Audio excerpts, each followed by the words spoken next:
जय हिंद दोस्तों, ask her job academy में आप सबों को मैं किशोर सर स्वागत करता हूं। आज पॉलिटिकल साइंस का नेक्स्ट टॉपिक लेकर के आए हैं जो कि नीति निर्देशक तत्व से होगा। इससे पिछले क्लास में हम सबों ने राष्ट्रपति, उपराष्ट्रपति, राज्यपाल, मंत्रिपरिषद सबको पढ़ चुके हैं और आज हम लोग पॉलिटिकल साइंस का ही एक अगला टॉपिक है नीति निर्देशक तत्व, यहाँ से क्वेश्चन एग्ज़ाम में बराबर पूछा जाता है। तो जितने भी इसमें क्वेश्चन सब लेकर एग्ज़ाम की दृष्टि से जो एग्ज़ाम में खासकर क्वेश्चन पूछा जाता है उसी को ऐड किया गया इस वीडियो में और सभी क्वेश्चन पर बारी बारी से हम चर्चा करेंगे। तो सबसे पहला क्वेश्चन है कि यहाँ में नीति निर्देशक तत्व है तो इसका वर्णन कितना अनुच्छेद में है। ये अनुच्छेद को लेकर के बराबर क्वेश्चन पूछा जाता है। तो ये 36 से लेकर के 51 है। रेंज में आप सबों को याद रखना है राज्य के नीति निर्देशक तत्व कितना अनुच्छेद में है, तो 36 से लेकर के 51 तक है। एग्जाम में ऐसे ही क्वेश्चन आपको पूछा जाएगा कि राज्य के नीति निर्देशक तत्व कितना अनुच्छेद में है, तो 36 से 51 मारना, 36 नहीं मारना है क्योंकि 36 भी आपको ऑप्शन में मिलेगा, लेकिन 36 नहीं मारना, 36 से 51 मारना है। अब है कि ये कहाँ से लिए गए, ये भी इम्पोर्टेंट है। बराबर पूछा जाता है कि राज्य के नीति निर्देशक तत्व या नीति निर्देशक तत्व किस देश के संविधान से लिया गया है, तो ये आयरलैंड के संविधान से लिया गया था।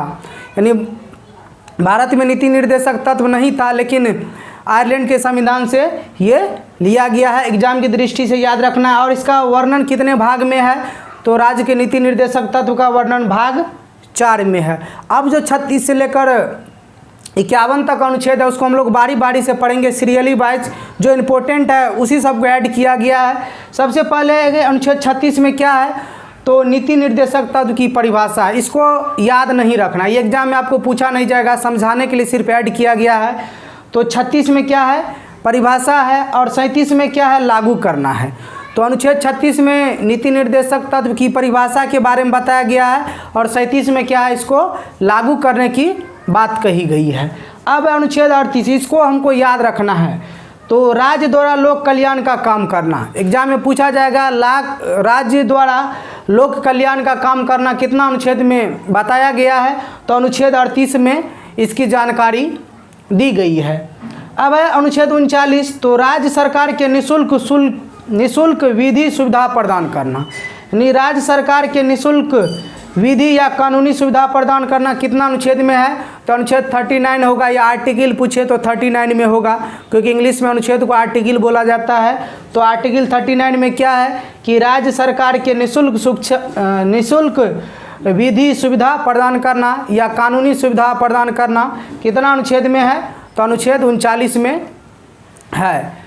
नेक्स्ट है कि अनुच्छेद 40 में क्या है, ग्राम पंचायत का गठन करना। मान लीजिए कोई ग्राम पंचायत बहुत बड़ा हो गया, उसको हमको बांटना है, तो अनुच्छेद 40 के तहत उसका बंटवारा होगा।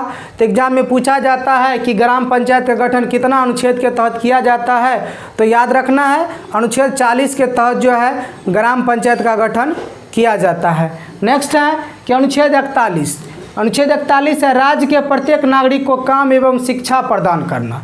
अनुच्छेद 41 के तहत क्या है कि राज्य के प्रत्येक नागरिक को, राज्य में जितने भी नागरिक हैं सबको काम एवं शिक्षा प्रदान करने की बात कही गई है अनुच्छेद या आर्टिकल 41 में। अनुच्छेद 44 है, यहाँ पर 42-43 को छोड़ दिया क्योंकि इम्पोर्टेंट नहीं है। जो इम्पोर्टेंट है उसी सबको ऐड किया गया, जो एग्जाम में बराबर पूछा जाता है उस क्वेश्चन सबको ऐड किया गया है। तो अनुच्छेद 44 में क्या है, समान नागरिक संहिता, इसको हम लोग सिविल कोड भी बोलते हैं। तो समान नागरिक संहिता कितना अनुच्छेद में है, तो अनुच्छेद 44 में इसका वर्णन किया गया। अब नेक्स्ट है अनुच्छेद 45। अनुच्छेद 45 में क्या है, 6 से 14 वर्ष तक के बच्चों को निःशुल्क शिक्षा देना। 6 से 14 वर्ष तक के बच्चों को निःशुल्क शिक्षा देना। और क्या हुआ है कि इस अनुच्छेद को जो है ना 45 से हटाकर अनुच्छेद 21 में डाल दिया गया। ये 45 में वर्तमान में है नहीं, पहले 45 में ही 6 से 14 वर्ष के बच्चे को निःशुल्क शिक्षा देने का अनिवार्य था अनुच्छेद में, लेकिन वर्तमान समय में यदि बात की जाए तो इस 45 से हटाकर इसको क्या किया गया है, अनुच्छेद 21 को में डाल दिया गया है। नेक्स्ट टॉपिक है, नेक्स्ट अनुच्छेद है अनुच्छेद 46। अनुच्छेद 46 में क्या है कि अनुसूचित जाति एवं अनुसूचित जनजाति की शिक्षा की व्यवस्था करना।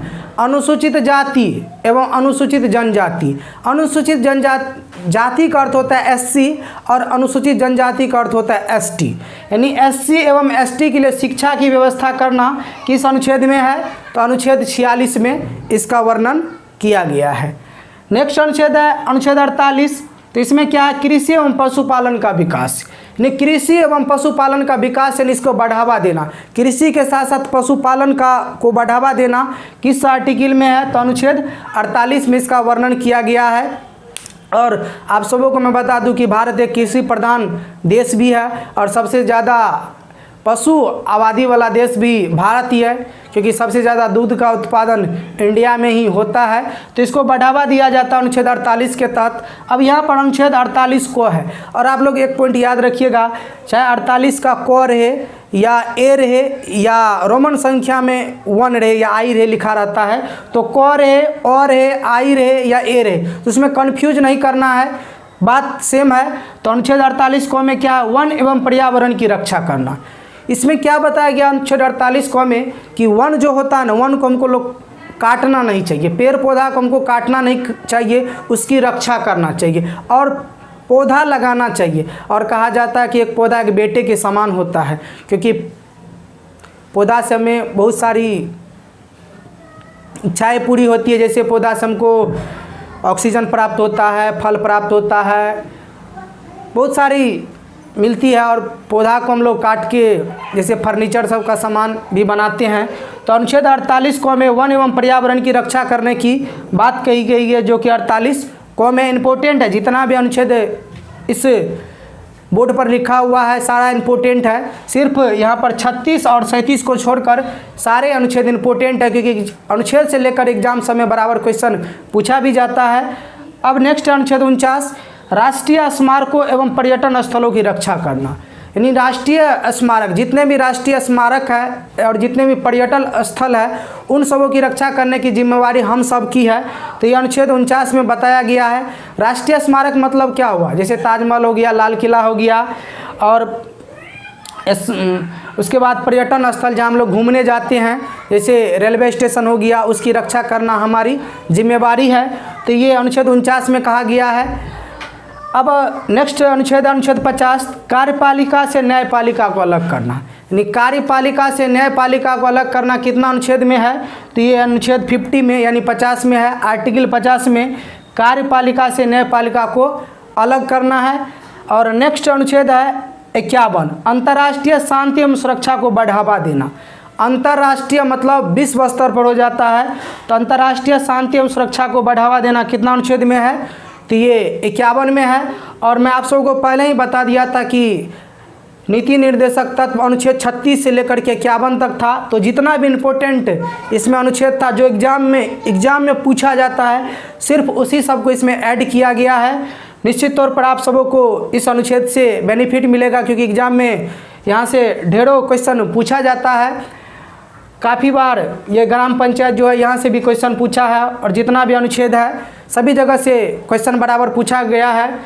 तो आप सबों को ये वीडियो या टॉपिक ये पसंद आए तो अपने दोस्तों के बीच वीडियो को ज़रूर शेयर करें, और भास्कर जॉब अकेडमी को ज़रूर सब्सक्राइब करें चैनल को। तब तक अगले क्लास में हम पॉलिटिकल साइंस के अगले वीडियो के साथ मिलेंगे। धन्यवाद।